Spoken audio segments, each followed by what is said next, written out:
Today, we have Graham Young on SimCast 360, Episode 5, talking about how it feels to have Tony Robbins reach out to him, and also we're going to discuss the pitfalls of social media. Hey guys, welcome to Episode 5 of the SimCast 360. We are very privileged today to be joined by the one, the only, Graham Young. Let's give it up for Graham Young. And my co-host, Mr. Sim Dollywall. What's up? Sim, how you doing, brother? I'm good. I feel like a DJ every time I put this set on, but just got to make sure our audio is good, You know what? You could buy programs right now and you can just play the role of a DJ and people will actually think you're a legit DJ. You can stand behind the DJ booth with your MacBook and just like... You look like one of me. So anyways, let's get back to the more top important things right now. Is Graham has joined us, taking time out of his busy schedule. Graham, thank you for being on our show. Thank you for having me. Graham has no idea why he's on our show. It's true. He's It's true. You know, he's like, yo, man, I've seen your other shows, and only one's been posted, even though it's only episode 5. Only episode 1 has been posted so far. So, Graham, before we kind of get into the nitty gritty, what have you been up to lately? Recently, over the last little while, so I'm a sales consultant, keynote speaker, and recently been working with a local tech company around ultimately helping them with their sales development. So brought on as their director of sales, and ultimately been training their team, hiring a sales team, and bringing new product to market. So been focusing a lot on that, and then still doing my speaking engagements as well. So what aren't you doing? Hey, no, that's impressive.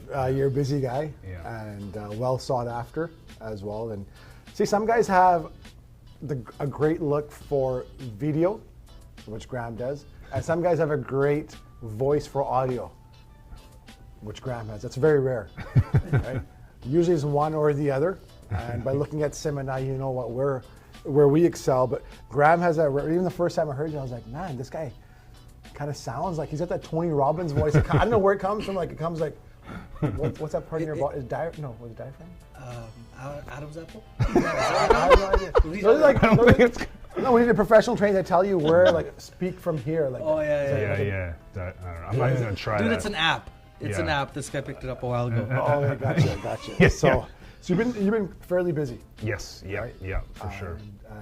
We'll get into a little bit more of what you're currently doing. Sure. But we can go from here. Yeah, just a quick background. Sim and I, we have a relationship with you, and but for everyone else out there who doesn't know who you are, mainly the Indian market, because you probably have we're counting. We're just filling out our quota. Yeah. But a little bit about your background. Where are you from? Sure. What's your story, man? Sure. So my name is Graham Young, born and raised in Vancouver. Which hospital? St. Paul's. Nice. Yeah. What about you? Grace. Oh, okay. Yeah. India. Okay. Yeah. So born and raised here, and right now, as I said, consultant, keynote speaker, and throughout the last, I'd say, 4 or 5 years, built. Dude, he asked you where it all started. Oh, you want me to we go want way to go back. Yeah. Oh, Back, bro. damn. To Okay. understand the man now, we got to right. understand who you were before you became the man. Okay. Fair enough. Okay. Well, I guess I don't know when I kind of got out of high school. That good? No, you man. want me to go further back? So where's your high school? Sim's excited because he's from Vancouver. You're from Vancouver, Okay. and he's super proud that he's a Vancouver or was. All right. Postal code is in going Surrey. back. Okay. Work's going good. I'm moving back to Vancouver. So where'd you go to high school? McGee. Flying Lions. Yes. Yeah. Nice. And Absolutely, then let me guess. Elementary school was no, not Marpole. No, what is it? Marpole? No. It's close. Maple Grove. No, McKechnie. McKechnie. Yeah, I grew up kind of Marple area. Nice. Yeah. Just side story, because I got to talk about myself. In grade 6, we beat McKechnie. I went to Van Horn. Okay. We beat them 83-2.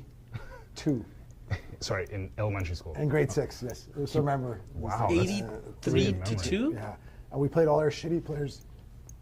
at the end, so I didn't get a chance to What play were you after the playing? first quarter. Basketball. Oh, basketball. Okay, Yes, gotcha, yes, gotcha. Crazy. There were a bunch of Indian and Asian kids who prematurely grew. And we just kind of beat up on the other guys. That's man. awesome. It was, I don't remember any sports stories from elementary school, but no, but McGee's a good school. A lot of family who went there. yeah, nice. What year nice. did you grad? 02. Oh, I guess you're a little bit younger. So, Yeah, so but graduate high school. So, what happened after that? so yeah, after high school, went to Langara College for a year, and then about a year in, realized I didn't like going to Langara College, and I was going to basically, goal was to go to UBC, take kinesiology, and become a personal trainer. And then I realized I didn't need to do all that to become a personal trainer, so I just dropped out, started my own personal training business, and did that for about 6 years. And training, corporate executives, athletes, families, all that kind of stuff. Did a bit at Fitness World, did a bit at the Arbutus Club, Nice. and then from there, one of my clients who I'd been training for about 3 years was the VP of a mortgage company, and I actually left personal training to join his company, got my mortgage license. No way. Yeah. I didn't know that. Yeah, way long ago, and joined as a sales rep. So no one's a mortgage broker nowadays. You're right. It's hard to find one. It's hard to find Good one. one. Hard to find a good one. It's hard to find a good one. But yeah, did that. Was there for a bit. Got into my feet wet in the corporate world, and then from there got into the tech space and started doing tech sales. So I was a sales rep for a software security company. Did that for about 5 years. Was a top rep there for a good portion of the time, and then from there went and worked as a sales management consultant down in Redmond through Microsoft. States. Yeah. Where's Redmond? Washington? Washington, yeah, it's where Microsoft headquarters is. So, Oh, okay. they got a massive campus down there. So did that, and then came back up here, and then started my business, and basically started to do a bit of consulting, performance coaching, and speaking, and pretty much just kind of that's where my business grew, and it started from performance coaching. Then I started doing my own seminars, which I'm very grateful you guys have attended.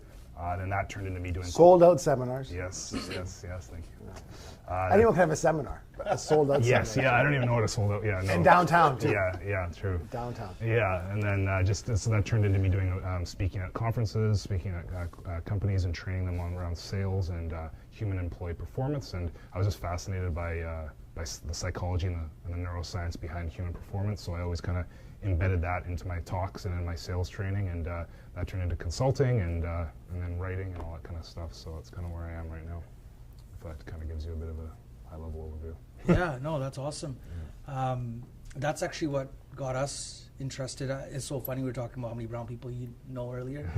Through one of the brown people you know, Jason Stride. Yeah. So he shared your event from like 2-3 years ago, Yeah, whenever it was, he came to on the, Facebook. Yeah, he came to one. And then yeah. that's kind of where I was like, That's this sounds good. hilarious. Yeah. And then I remember you reached out. Yeah, that's so funny. But I mean, like, because it was in regards to like the science behind what sales performance, right, and human development and stuff like that. So we were kind of, we're like, oh man, this makes sense. Cool. It'd be interesting to see. Good venue. It was a good presentation actually. Thanks, It was man. really Appreciate good. it. Thank you. I'm excited. Graham's going to share some of the secrets that cost people thousands of dollars, but you have to wait till the end of the episode to get those tips. Nice. So, Graham, you're in the position you are today, but did you envision this growing up, or were you always like an alpha or a leader amongst your peers growing up?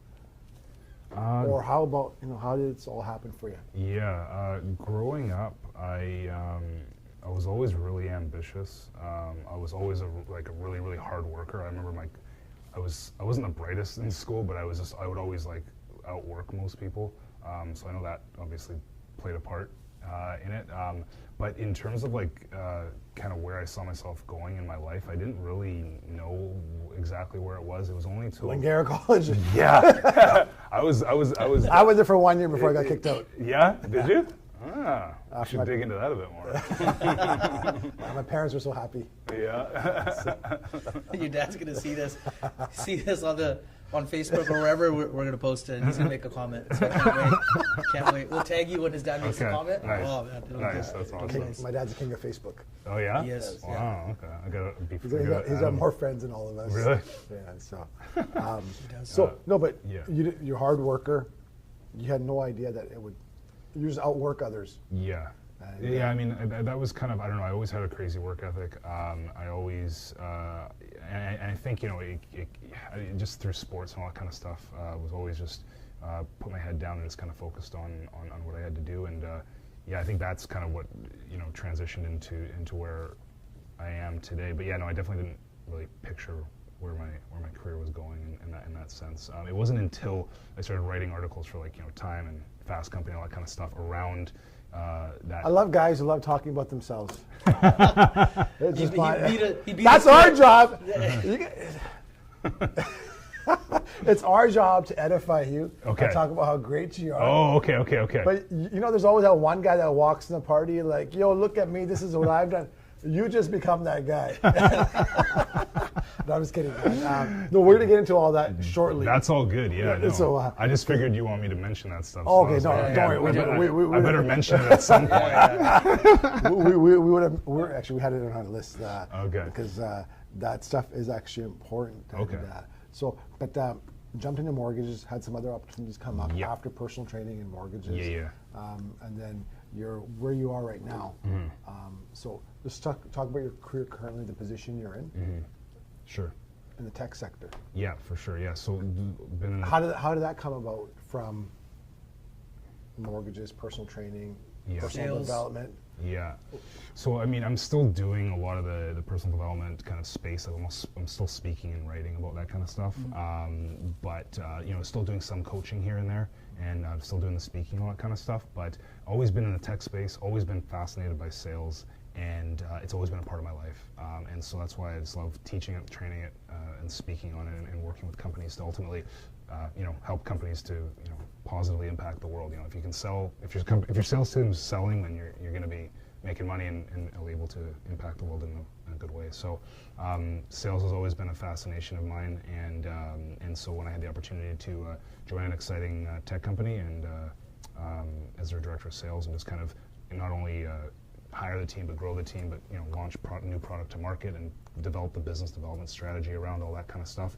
I love that kind of stuff, so it's kind of fun to put it all together. That's awesome. So you've been in tech before tech was cool, because it's cool now, right? Everyone's. Yeah, I guess. I never thought about it that way, but It is. I guess so. Now I feel kind of cool. Yeah. How's Vancouver seen compared to other major cities? I mean, I haven't done a lot of traveling, to be honest, and worked in a lot of other cities for long periods of time. But like our tech space, compared to, I know there's bigger centers like Seattle. Yeah, I mean, I think Vancouver's growing a lot. I mean, with Amazon and Microsoft, you know, up here, and, you know, there's lots of you know, it's a big startup scene here as well. So I think it's growing pretty rapidly, which is nice to see. So Has the tech like, how long have you been tech now? I think I got into it.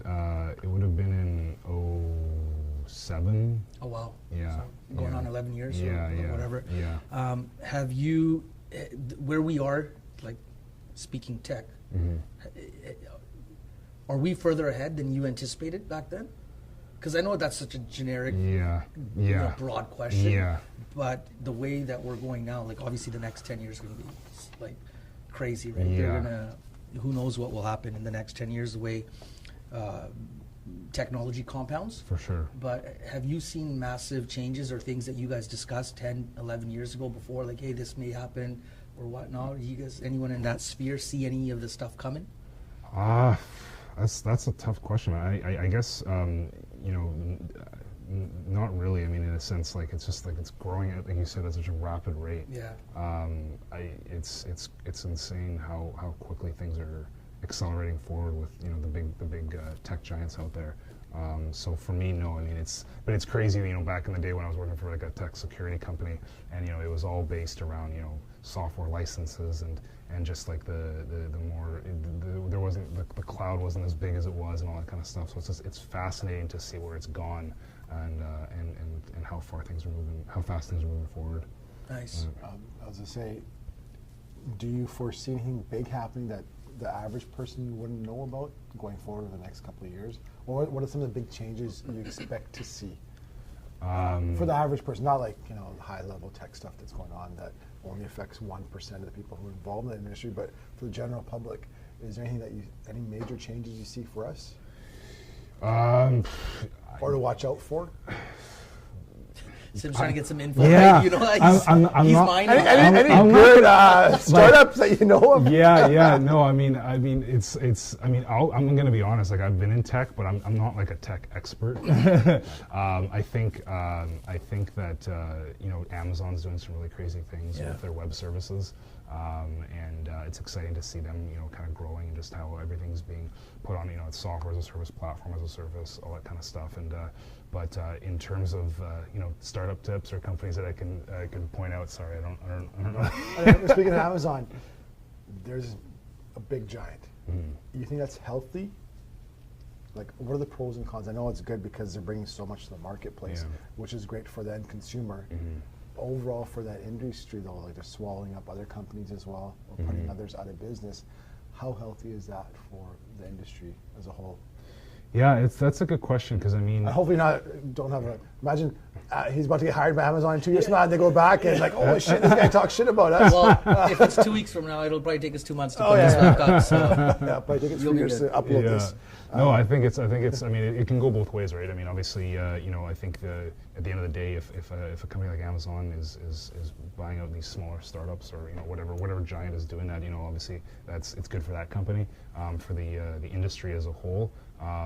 It can go both ways because these bigger companies are ultimately able to fund those smaller startups and put so much more capital into them, so they're able to take that startup and whatever mission and value they were offering the world. Well, then whatever giant buys them is going to be able to put that much more money and make it that much more powerful. So at the end of the day, it's still taking that company's mission and just being able to accelerate it, right? Yeah. So the next question I have regarding that is become a tech conversation, right? Yeah. I think people want to hear about this stuff because this stuff interests all of us. Do you think that's the goal of startups nowadays? Is just get started, hopefully get bought up by one of the big giants, or is that their end goal? Or do you ever see another small company that's not even in existence right now to ever compete with maybe Amazon, Alibaba, Apple, Alphabet, Facebook? Do you see anyone else come up the ranks and become a competitor of those five that isn't even around today? Yeah. Do you expect something like that to come about in the next 5 years, or do you think they'll hit a certain threshold and get bought up by one of the big 5 or 6 companies out there? Yeah, it's a good. I think there's always going to be a few small, like very rare like ones. Snapchat, they could have sold and made a lot of huge profit. Yeah, they could have. And now they kind of revamped everything, and I think their numbers are actually starting to look better. Are they? Because they weren't looking too good for a while. They're actually losing money. Yeah. And but they've done a few things which I think. Even with the big change you had just a couple of weeks ago, everyone was pissed off. But within 2 weeks, people adapted. They're back on it, just like they were prior to. But do you see anyone else kind of coming up the ranks? Or do you find most companies' goals, if you were starting up a company, would your goal be like, hey, I just want to build it to a certain point and just sell it off? I don't know. I think it depends on the leaders, right? I think at the end of the day, whatever, the leaders, whoever starts a startup is extremely passionate to go out and be able to start a business, right? But I think, starting up so many startups fail. And I think it takes so much just effort and challenges to go through to build it to where it is, to get it to a successful company, that I think initially any startup just focuses around just growing the business and trying to fulfill their purpose and their mission and whatever they're passionate about through the product. And then I think either they get to a point where it's just like, this just makes more sense because they didn't realize how stressful and it would be to get there. But then, of course, there are also a lot of other people who go into it with the plan to just get bought out. Why not? It's, at the end of the day, I'm lazy. Goal of business is to make money. Talk sure. about purpose as much as you want. At the end of the day, you want to make money. So why not focus on getting bought out as well? I don't know. I guess it's just going to depend on each individual. I agree. And even with that, even if your purpose is to, let's say, hit the distribution of a certain figure, if you get bought out, if that's really your purpose, you can accelerate that process, right? Totally. Or take that money and then put it into another project that's going to help you do that, right? So. before we get into the bread and butter of where your specialty is, because I remember attending your course and I was blown away. I've been to a lot of conferences before and courses, and I left some saying, why did I waste my time? Majority I left feeling, hey, I got great value, but yours is really, really good. We'll get into that in just a short bit. Sure. But let's talk about your writing and where you've been featured. Okay, sure. First of all, how good does it feel to get recognition by some of the big companies out there? Is it good for the ego? Like, yeah, it's like we're all pretty chill guys and we're pretty down to earth. Yeah. But it's nice to get the ego stroked a little bit once in a while, right? Yeah, no, I'll take it. Yeah, absolutely. There's some big companies, so even and I might miss a few here. Fast Company, Time. You've been on CTV News, Entrepreneur, quoted in New York Post, Entrepreneur Magazine, Business Insider. SimCast. Tony Robbins reached out to you. SimCast 360. Yes, that's the big one. That's huge. You in missed Surrey, that one. in Surrey, on the other side of Alex Fraser, it is massive. Sorry, right before that, you mentioned a guy that some people may have heard of. Tony Robbins. Yes. How did it get to a point where was it mostly your writing? That was all, pretty much most of my writing that got me, I mean. So is that really just from being at Lingera for 1 year that you developed those skills? Absolutely, man. Yeah, it was all about all the stuff I learned. Because I know PhDs who can't put a sentence together right now. Yeah. No, to be honest, I remember always liked writing as a kid. I always enjoyed it. I always remember writing stories just on my computer for whatever reason as a kid. And then it was when my mom passed away, and she was really big into personal development. She trained me a lot around, just got me into personal development from a young age, and I started, just being very interested in it because it really helped her to get through her battle with cancer, and she was able to put her cancer into remission. And I saw the impact it had on her, so I wanted to learn about it. And I think after that. She was very focused around the spiritual aspect of it. She eventually passed away, so at that moment I was like, well, you know what? The spiritual stuff didn't help her fully. She didn't survive, so I want to know the science behind it. I want to know the psychology and the neuroscience behind, why we should be positive thinking, why we should be doing affirmations and gratitude and all that stuff that you hear, because I find there's so many books out there and so many leaders out there telling you shit. And at the end of the day, it's like there's so much stuff out there. It's like, where do you start? Who do you listen to? What book do you read? And by the time you get through a book, there's like, there's so much out there. So for me, I just started writing a blog, and it resonated with people around just breaking that science down and just simplifying those strategies so people could easily absorb them. And for me, I hate complexity. And so I just tried to simplify it, and I found that resonated with people because it was practical and easier to I guess take on. So was there a specific article that you touched on or a topic you touched on which helped you gain a lot of traction? I remember the first one I did with Fast Company. It was around why your ego is controlling your career. I don't know where it came from, but that was the first one. But I remember the one for Time was based around how to find your passion in life. And that one I took a lot of time to write, and I remember that was one that Tony Robbins read and reached out to me on, and so that was probably the one that really got me pumped. I bet. Yeah, that's crazy. Yeah.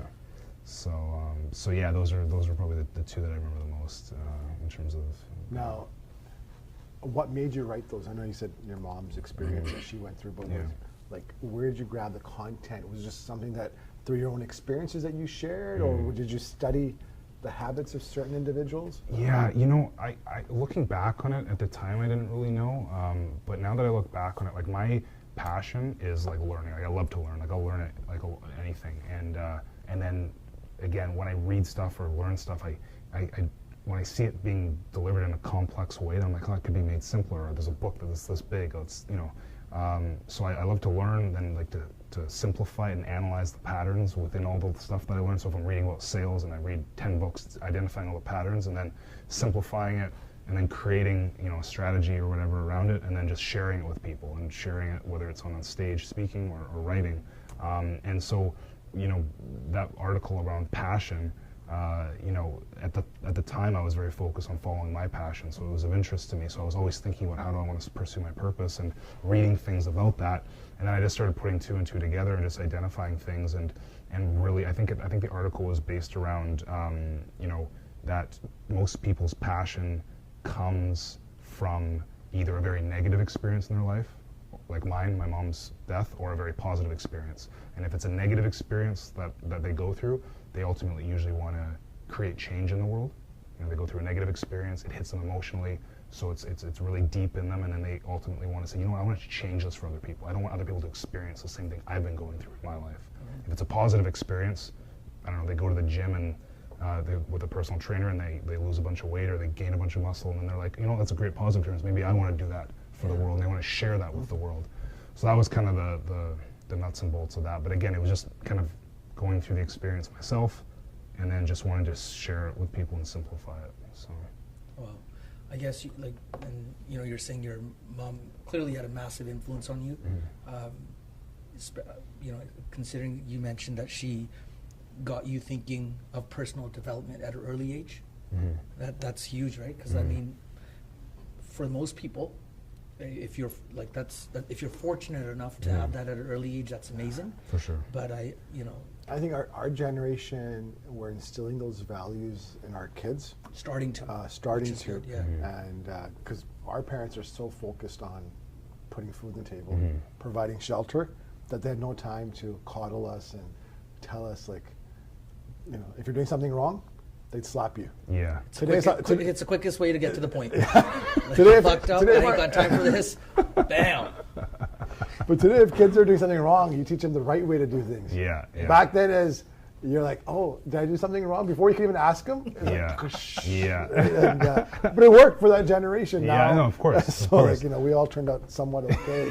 We're all right. You know, and but that was instilled. Did your mom instill personal development and tell you to chase after personal development or instill those values, or did you just kind of see her doing that and then you're just kind of like, just by watching, the byproduct of you? Yeah, I honestly remember her she was trying to push it on me, and it was the book The Secret. Yeah. And I was like 17 or whatever, and I was like, this is the dumbest book in the world. She was trying to push it on me, watch this, read this book, and I was like, and I remember reading the first like few pages, and I was like, I don't get it, this is dumb. And I was like, I'm not doing it. And then a couple weeks later, she's like, watch this video, and it's like a video on The Secret. And I remember, I think I spoke on this at one time. I had to tell a story because I was like watching the video with my girlfriend at the time, and you know, they're talking about positive thinking, and then all of a sudden, like how positive thinking is like the secret to everything. All of a sudden, there's you're like, please, no, I need sex today. No, fuck, this shit isn't work. Yeah, I'm positive thinking my way. No, but then it got to a point in the movie where there's this lady like running through a meadow and she's like dancing, and because like she was like a positive thinker and affirmations, and I was like, no, I can't do this. That was just, and so I to be honest, I fought that whole self-help stuff for a long time, and then it wasn't until my mom went through her battle with cancer, and I saw her put her cancer into remission when she shouldn't have, based on all this stuff she was doing, and that was kind of what kind of really got me into it. So. And just touching on The Secret, I remember this is probably in 2005. I went to go to a client meeting, and someone's like, watch this. Yeah. I was just like, all right. And then I think it was like a 1 minute edit of like a intro vid. Yeah. And I was blown away. I was like, what the hell is this shit? They just pumped the hell out of it. So change your life. Boom, boom, boom. I had no idea. Yeah. And I was 29 at the time. Yeah. Just started my career here, about 1 year into my career, my second year, and I watched this. I shared it with everybody in the office. We're all positive by nature, most of us. But I was just like, what if this thing can work? I have no idea what this is. This is a 1 minute video. Yeah. And just people are just pumped up, happy, and like, and then there was the Australian lady. Is it Rhonda? No. Yeah. I forgot her name. The Yeah, author, right? But I bought it online. It's one of my first online that's right. purchases. Back then, because no one thought online purchases would ever work back then, a decade ago. Yeah. And it was one of my first purchases, and I watched it, and I was just so blown away, actually, because I was looking for something at the time. Yeah. Well, I wasn't positive, but it kind of reaffirmed to me that having a positive mindset, being in sports or team sports or around other good-to-do people, it reaffirmed that, and I found that to be a very good foundational piece. Cool. Some of the shit was cheesy in there. Look, that's where you probably turned it off. Yeah.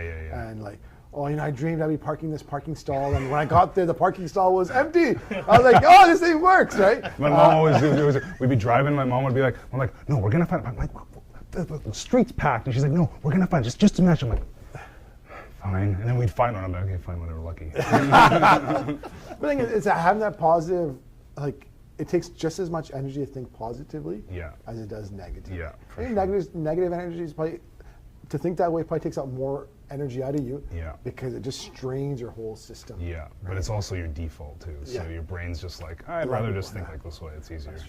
That's where the science comes in, right? I was going to argue that, but I was like, this guy knows what he's talking about. Yeah. I ain't going to argue with him. You just got glasses, and he's got a tie on, so he thinks he knows what he's talking about. Yeah, so you had all this stuff come out where, you're getting Tony Robbins talking about you in Time, Fast Company, Entrepreneur Magazine. What happened next? Like, you started speaking. You got some recognition locally here as well. How is that all coming along? Because we think you're one of the best, not speakers, trainers. I like to call them trainers. Cool. Anyone can speak. Yeah. But there's very few people that can train and move people and make them take action. What made you kind of jump into that role? And like running your own business as well. Because I want to talk about, I want to get some value to our clients, our listeners, viewers today about taking the next step, because everyone has access to a lot of different things. They have a skill set, but they're waiting on shit to happen before, or they're scared of taking that next step. So did it just come naturally to you that, hey, I'm just going to go? Did you practice speaking? To be honest, no. I was like really scared at public speaking. I remember when I was working for that tech company, we'd have a huddle, 20 people, and they'd ask, Graham, what'd you do today? And I would freeze. I couldn't speak in public at all. Wow. And it wasn't until, again, I go back to my mom, she passed away, I got into this, and it became this like tunnel vision for me that I wanted to. I still am not this person. I don't love going on stage and being the center of attention. I actually really don't enjoy being the center of attention. But when I get on stage and I have to talk about something that I believe in and that I know can help people's lives, I just go into this like tunnel vision mode, and I just go into the zone. But yeah, so and for some reason I guess, I don't know, speaking came relatively naturally for me, and I went to Toastmasters to touch up on that, and I also studied different ways to be better at speaking and look at what Tony Robbins does and all the stuff that he does to get psyched up and to be a better speaker, and so I trained myself that way. But yeah, it was just ultimately, writing those blogs, sharing those strategies, and then just wanting to share it in another way, and that was through speaking and seminars and that kind of stuff. So, nice. Yeah. No, I was watching Graham right now, I'm like, this guy looks like the Eastern European villain in like those Die Hard movies and stuff like that. The guy coming, there's always poor Eastern European guys, right? From like the Czech Republic or something, right? Yeah. And he's just been egging you on to make a brown joke. Yeah. You got like 5 And then I'd be like, oh my God, you're such a racist. Yeah. Actually, that's true. If he said, Sim, you know what, I've been watching you. You look like the guy, the clerk at like a gas station. That'd be actually very offensive. But because we're the minority. Guy pumping the gas. Full serve. Yeah. And, oh man, that's so my apologies. No, it's all good. I retract that. I'm not taking any offense. So, it's all good. mind you, I did get the message there as well, outside of what I observed, and sure. So, no, Dolly. So. Yeah, no. Grams, what do you like for us? Because even like Sim said, we're as soon as you post something, you have an event, we do our best to make sure we come, not just come, but bring a friend or two as well. Yeah, just because because it comes down to value and how much impact it has on us. Because what I really enjoyed from your conversations, your presentations, your events, is your way to kind of filter the noise and kind of just bring it down into like a step-by-step approach, right? Like you had an article on just 5 ways to, I forgot what the title was, but it was in regards to how there's so much noise, and just how we always try to overwhelm ourselves on a daily basis, right? And like articles like that they're very, very important, like the message itself. But what do you see into today's society? I know everyone's on their phones, everyone's multitasking, and procrastination is getting bigger and bigger. People feel, apparently there's a link from social media social media to depression, right? Just because people are so busy, they're spending a lot of time on Facebook or Instagram or Snapchat and just watching other people's lives, and they almost feel it takes a hit out of their life, right? So what do you see Now, what do you see? But what advice can you give to people? Like for me, we met a couple of months ago, and even before, for someone like myself, it's I try to do a lot in a day, in a week. We have big goals. We want to do everything. We try to do things not just for ourselves, but sometimes your position in the family, you're trying to do more, trying to help everyone else out as well.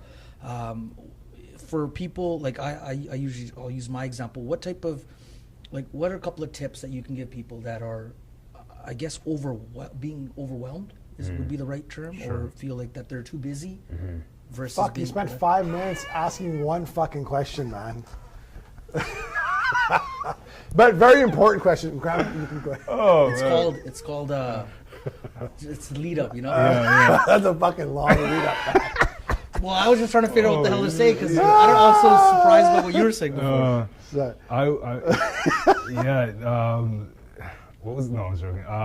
I would say, I always, this is something I always talk about, but like you referenced technology. Number one is like you want to avoid your brain and your mind going to a reactive state, which basically all of us are doing pretty much all day long. When your brain's in a reactive state, it's in that sort of stressed out kind of state because things are going on around you, and it's kind of focused on the task at hand. And it can come into that reactive state for a number of reasons. And one of the ways it can go in that reactive state is when you have threats coming into your life. And so, and our brain is designed to protect us. It's always looking for threats. It's always scanning to see potential emotional threats, physical threats, all that kind of shit. So one thing is when you wake up in the morning, is to avoid looking at your phone. I know it sounds overly simplistic, but give yourself at least 20 or 30 minutes before picking up your phone, because we all work, we all have email, and when you pick up the phone, your mind automatically goes, I got an email coming in from a client, I got an email coming in from a friend, is this friend mad at me? That friend didn't respond to me, I only got 5 likes on my Facebook post, there's always certain things on the phone that's either happening. So it can put your mind in that reactive state, and just set your day up in a reactive way. And the problem is when you're in that reactive state, you suck at planning, because your mind is so focused on the short term and how to get you out of that current threat, which is that moment, that when you're at your desk and you got so many to-dos going on and to-do lists and so many people coming at you, you're stressed out, you are in that zone, and you know how it's like everything seems urgent? An email comes in, you're like, oh my God, I gotta handle that now, and then, oh, I gotta do this. And so when you're in that state, you can't plan 2 steps ahead of you, or even figure out how to prioritize everything, because your mind's just stuck in that state. So avoid the phone in the morning.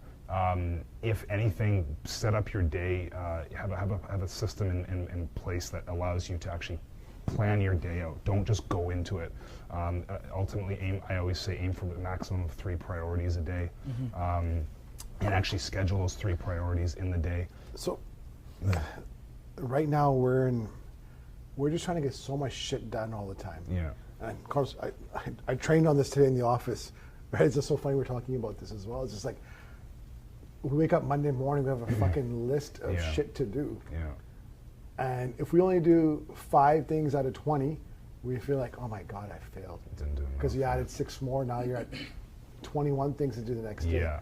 How do you prioritize? And I feel like everyone's just trying to do too much. Yeah. Because for me now, I look at when I don't plan to do too much, but I do little things like I read a chapter. Yeah. Even if it's 2 pages or 40 pages, I feel good about myself. Totally. Right? We have sometimes events to go to training or just to do 2 coffee meetings. Yeah. But if I hit those little goals, I feel really good about myself. Is that a good place to start for people? Like, I feel like everyone's trying to hit a home run. Yeah. Or they see a finished product as someone that they want to be like, and they're like, oh, I got it. But they don't realize that same person was in your position 10 years ago. Yeah. Going back to what Sim said in his 5-minute question. Like, yeah, At least I didn't cut him off answering my 5-minute question. Yes, there you go, right? That's true, right? Yeah. Don't you love guys who cut people off, ask them the question, and answer themselves? There's a very successful guy in New York who does it all the time. Right? And but like, what's the solution, man? Because it's just, everyone's like, there's an article, Randy Zuckerberg, Mark Zuckerberg's sibling, that said that everyone's trying to do too much. And we're in the age of entrepreneurship. It's very sexy. Everybody wants to do that. But between family, health, sleep, work, friends, those 5 big aspects of your life, you can only do 3 of those things well at a certain time. Yeah. How do you pick and choose? It's a great question, man. I mean, it's a tough. Thank you. It's a yeah. That was almost a 5-minute I was gonna question. say, we were almost full of forward. Carlos, how are we for time right now? 40 minutes. Oh shit, okay. We're wrapping up soon. Yeah. No more questions, Sim. I would say so. I always say, like, when you plan out your week, I always suggest doing like a brain dump at the beginning of the week, getting everything out of your head. People try to keep it in your head. If you keep it in your head, it takes up mental real estate. If it takes up mental real estate, it's just going to always be affecting every other decision you make, right? So number one, in the beginning of the week, do a brain dump. So we've heard of brain dump. What is a brain dump? So just like I would say, sometimes I just get a couple blank pieces of paper and just write out all the things associated with certain areas of your business and just get them out of your head that you have to do that week. Just get it out of your head. And now the challenges with this is that when you sort of are thinking about the bigger picture and all the things you need to do, oftentimes your brain will just think of everything. Like that list will just keep going and going and going and going and going, right? So get it out of your head, do the dump, do the brain dump, do the dump, whatever. Get it out of your head, get it on a piece of paper. It'll relieve a bit of stress. And at that point, what I usually say is either one or two things. One is, like, I did this by Excel. Make an Excel doc, have like 5 columns, and then with 3 or 4 or 5 rows. Print it out, have a piece of paper, and then from that brain dump, ask yourself, okay, what is my core goal of my business? What are the core priorities? And rather than saying, what are all the things I need to do this week, because your brain will just think of everything, say, what are the core things I need to do to just move forward towards that goal? Oftentimes when you just rephrase it a bit differently and say, what do I need to do to move forward? It ultimately can help you kind of take that pressure of completing it or hitting a home run and actually getting things done. And at that point, choose like a max of 15 of those priorities and then just put them in each of the days. So Monday, Tuesday, Wednesday, so that at least you kind of have a bit of a roadmap over how you're gonna get 15 of those things done.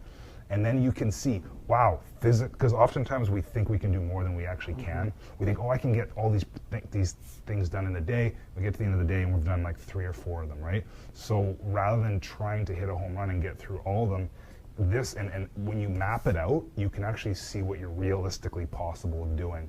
And all of a sudden life gets real, but it's better than putting the blinders on and going, oh yeah, we're gonna get through all this stuff, this whole list is gonna get done. It's better to be really, really realistic with how you plan your days and your weeks, and really overly unrealistic when you plan your dreams, is kind of what I say. So on a daily basis, choose 3 priorities, plan them out, and then that way you'll actually realistically be able to see all the shit that you are not gonna be able to do. And it's gonna likely be like all kind of like unmotivating in a sense, but at least you're being real with yourself, and you'll be way more productive if you're realistic that way. Well, it's a great perspective. I think because when we're trying to do too much, we become so absent-minded around, say, family. Like when it's family time, we're thinking about shit we're supposed to do in the morning, vice versa. When we're at work, we're thinking, oh, fuck. Yeah. What am I swearing? You think about your kids or family, like, oh, I should be spending more time with them. Yeah. And you don't actually get anything done. So it's probably better to go 3 for 3 than 4 out of 10. Totally, yeah. Because mentally you feel good, and you actually allocated time for those 3 things. When you set like a to-do list of like 10 things, and you only get through half of them, you're training yourself to fail. You're training your mind to say, I'm not doing enough every single day. So is it better to go 1 for 1? Yeah, no, it is. Than 9 for 10? If you can pick one core priority and get it done and train yourself to win, like that builds trust in yourself, and you need trust in yourself to perform at a high level. So it's better to do less rather than training yourself to never complete the things you're always trying to complete, right? So, and it just, by doing that, it just fulfills like the deepest negative human belief, which is I'm not good enough. And so if you're consistently not following through with your to-do list every single day, at the end of the day, well, I didn't do enough, I'm not good enough. And so that's just the subconscious belief that's just getting fueled up, and that leaks into all these other areas in your life, how you manage your time, your relationships, and self-sabotage, and how you miss your goals and all that shit. So, should have had him train this morning. It just sounds so much nicer. I had great first 5 minutes, and the other half hour just straight bullshit. Right? Just trying to fillers. Yeah. So, and they loved it though. They ate it up. What you're saying, it's crazy, Graham, because when I apply that, it's the same stuff, man. It makes sense, right? Yeah.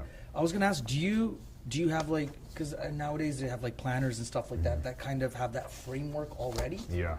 Do you have anything like that, or are you just old school Excel I think sheet. I saw one of you had a nice one, didn't you? Yeah, the productivity Yeah, planner. yeah. I was thinking about picking that up. You know, I honestly, I don't. I just find every time I pick one of them up, it's not perfect to how I want to do things, and I not end up using it. So I kind of Excel print out, that kind of a grid that I mentioned to plan out the week. I create a priority map. So the priority map basically has like a box for my urgent items, a box for people that I need to either contact or hear from, and then my 3 core priorities for the day. And then I sometimes have at the bottom like a little checklist of the items that I need to do on a daily basis. So maybe it's some sales reporting, maybe it's checking with one of my team members, just the daily stuff I need to do every single day. And that way I can just check it off and make sure I'm on top of those things.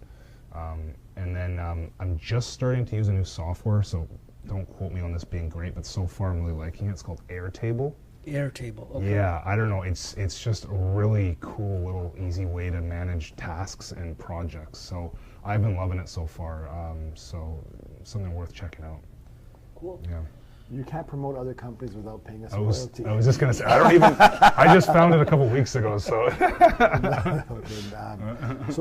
Lastly, we're gonna wrap up here in the next few minutes, and Sim, you can chime in as well.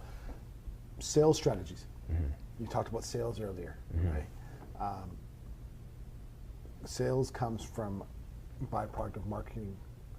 What are some good marketing strategies that a young business owner or even a seasoned business owner could use going forward? What would you suggest are the 2 or 3 things that you would tell people to maybe take a serious look at?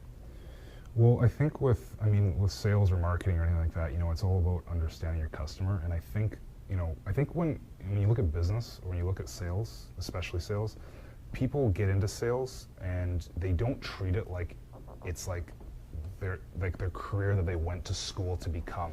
They just kind of fall into it. And I find that a doctor goes to school for a lot of years.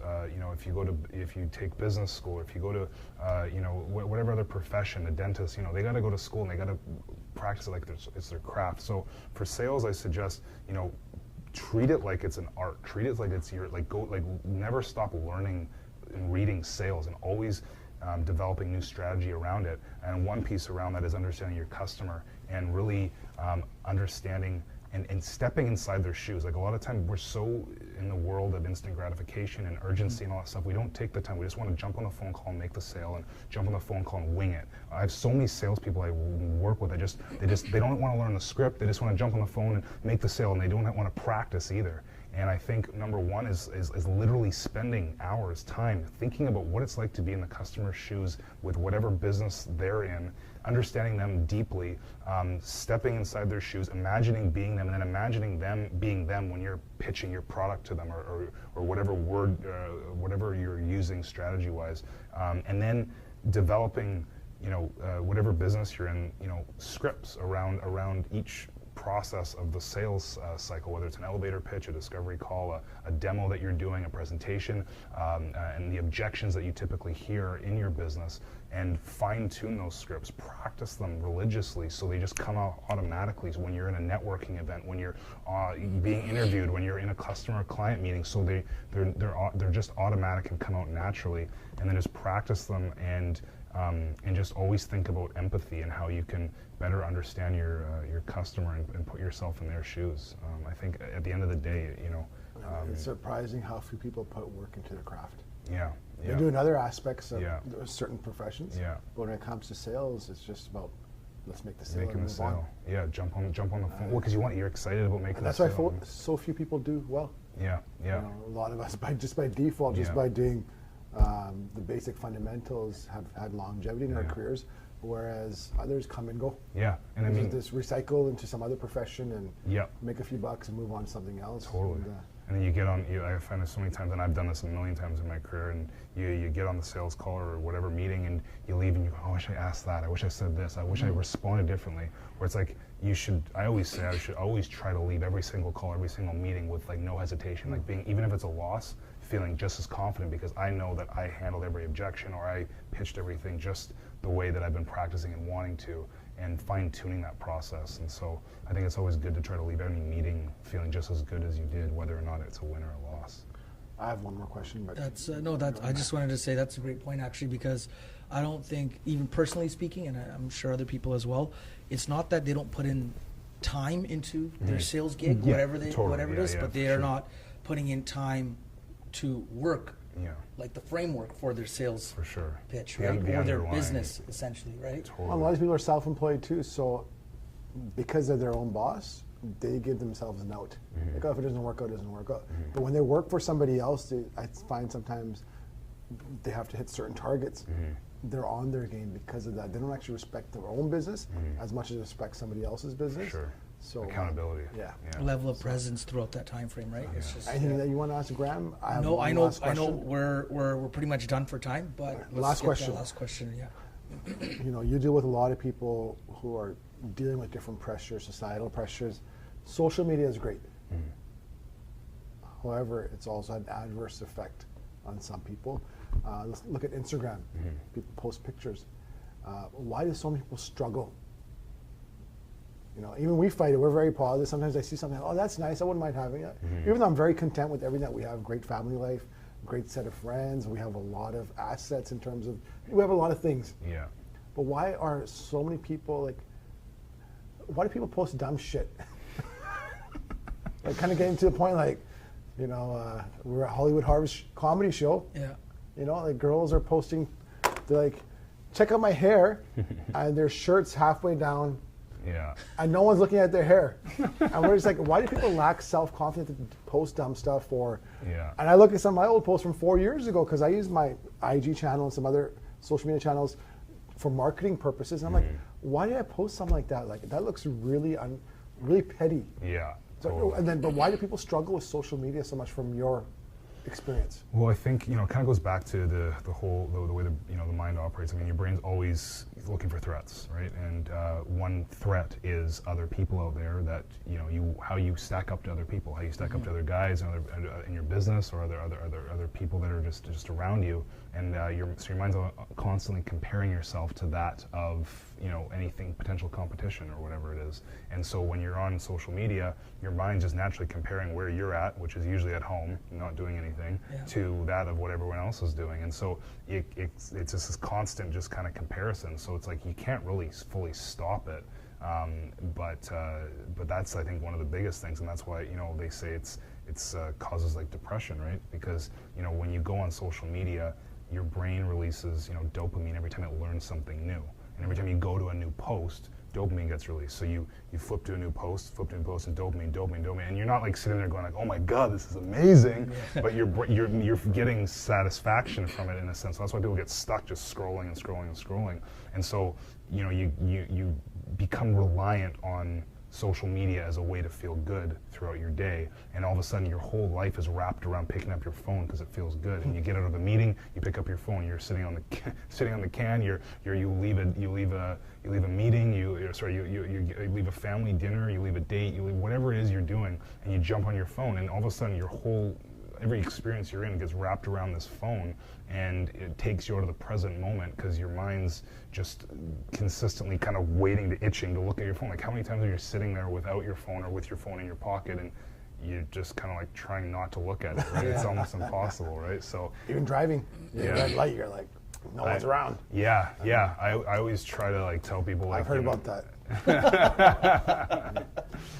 No, but just that itch is just there. It's just like... No, I just tell people, like, if you can, just wrap your experiences in as much clarity as possible. So if you're at a dinner with family, friends, whatever it is, prior to the dinner or the meeting or whatever it is that you're going to do, don't look at your phone for a few minutes. Just let your mind calm down, because when you're doing so many things, you're just reactive mode, reactive state. So when you go into the actual meeting or hang out with friends, your brain's still in that reactive state, which means you're not going to judge people as effectively, you're not going to connect with people effectively. All that stuff gets thrown off. And then when you leave the meeting or whatever it is, don't look at your phone right away. Give yourself a few minutes to soak in the experience, soak in the memories, so that whatever you met with those people about, you're going to remember, so you can recall it at a later date. Maybe if it's a big important meeting and you just jump on your phone right away after the meeting, it kind of cuts off all that stuff, all those thoughts that were floating around in your head, right? So if you can wrap your experiences with a bit of clarity, hopefully it kind of reduces that dependency that your mind has on always checking the phone, and it allows you to be more present in the moment, and that ultimately can help you be more effective and perform at a higher level. Wow. That's what I suggest. Thank you. Thank you. Yeah. That's why. That's why you're sitting in the middle. Yeah. And we barely know how to operate this podcast of ours. Graham, we appreciate you being on, and I'm pretty sure we'll have you on the show again. And once people know who you are, we can get to actually even more specifics going forward. Sure. And we do appreciate your time. Thank you very much, Graham. I appreciate it. Thanks. Thank you. Thank you, brother. Thank you. Yeah. Thank you for joining us. This is Graham Young, Sim Dollywall, Sim Sai for episode 5 of the SimCast 360. Peace.